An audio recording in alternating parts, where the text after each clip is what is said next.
You mentioned the ritual of breast cancer. It makes me think of a passage early on in your memoir where you talk about feeling, quote, an instant aversion to being presented with a pink artifact, the bottle of hope, which in many ways recalls a 2001 essay from Barbara Ehrenreich about the cult of pink kitsch. Yes. And I wondered, is your memoir likewise a challenge to what is our culture's sentimental approach to the breast cancer subject? Absolutely. And I'm surprised that we don't hear more on this score. I don't know why we women allow ourselves to be infantilized. I really don't understand it. Why we give ourselves over to the pinkification of our world, especially in the light of the direness of this disease and the range of things that we should be feeling and allowing ourselves to feel in response to it, including rage, including anger, including dismay, and a lot of tonalities, a lot of feelings that, frankly, pink doesn't quite cover. I think it's obvious, isn't it, that pink registers, you know, babification and an infantilization and a sentimentalization. And I love Barbara Ehrenreich's essay. When I found Barbara Ehrenreich's essay in the midst of my treatment, I felt as though I wanted to wallpaper my house with it so I could read it every day. It's one of the few, it's a rare feminist critique of what she calls the cult-like status of breast cancer in our culture, which has gained a lot of followers and consequently, unfortunately, has not made for much real seeing of what needs to be seen. And so this question of what breast cancer awareness month, I don't know what quite it makes us aware of. I really don't know to what extent many people in the general population, even people who participate in breast cancer awareness festivities, if they really feel as though they're being made aware of something. What is that exactly? Do they feel moved to act in some way, in a new way? Do they feel moved to live differently, to acknowledge what it means that every other woman in the world seems to have breast cancer? Now, in the book, I refer to my cancer as, in a lot of different ways. There's one moment where I call it plastic polymer perverter. Plastic polymer perverter. Maybe if we called our cancers by other names than cancer, we would really be making ourselves and other people more aware of what it is that has befallen us. Well, one of the things that awareness does seem to be needed in is the fact that lesbians and breast cancer seem to have much less information available about how they're connected, and this despite the fact that it's well documented that lesbians as a group evidence more risk factors for breast cancer, such as being more likely to use tobacco and alcohol, having less access to health insurance, and generally being less likely to give birth to children. On this well documented topic of the lack of information about lesbians and breast cancer, did you find that was a challenge at all during your own experience, or perhaps in researching the book? What kind of gaps are there, and how did you address them?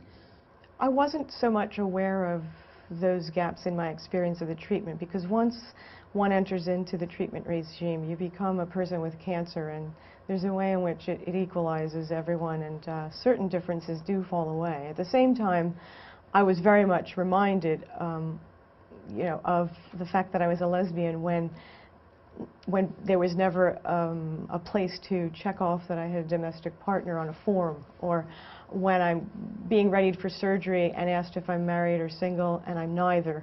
And that there was no way for them to, it seemed, process an answer to this question: if you're not single or married, where are you or what are you? And of course, when illness alienates you, and then you find yourself further alienated by these designations that aren't matching who you are, it's not a happy scenario. But getting back to the way in which you framed your question, I really wonder about the research that has come to these conclusions that lesbians have a greater risk for breast cancer because of particular lifestyle habits that they want to link to lesbianism. I'm a little skeptical of these studies. For example, it's said that lesbians are more likely to develop breast cancer because we don't go to the doctor as much as women who are not lesbian. And the reason for this is that we don't have children as many, we don't have children as often as yes, really with right, through the reproductive. Exactly. But do we really find that the healthcare system attends straight women's needs as mothers? I don't think so necessarily. I've never thought of gynecology as really having women in mind. In fact, it was invented by men to take that power away from midwives originally, and it was a medical specialization that really looked toward the professionalization of medicine in the United States that American doctors were very hopeful to establish in the late 19th century. And this is one of the ways that American doctors distinguished themselves from their European peers, was through the development of gynecology. So I wonder about this this connection that has been forged. It seems a little homophobic to me, for example.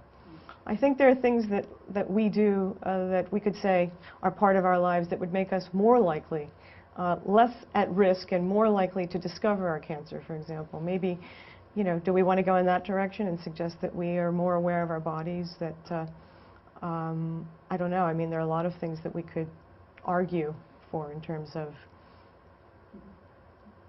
a relationship between.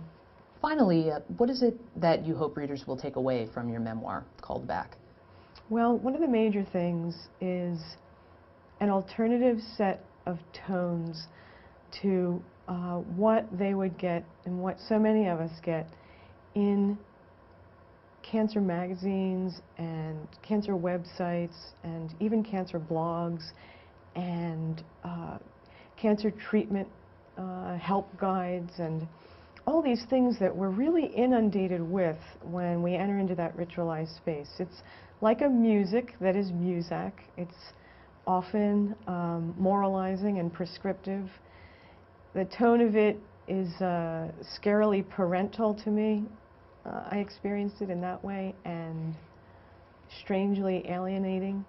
And so I was trying to offer a set of tones on subjects that people could identify with, but tones that would not be otherwise available to them. And that includes ironic tones and passionate and furious and reverie-inducing tones to create a kind of music that could offer an alternative to the Muzak that we're more regularly presented with.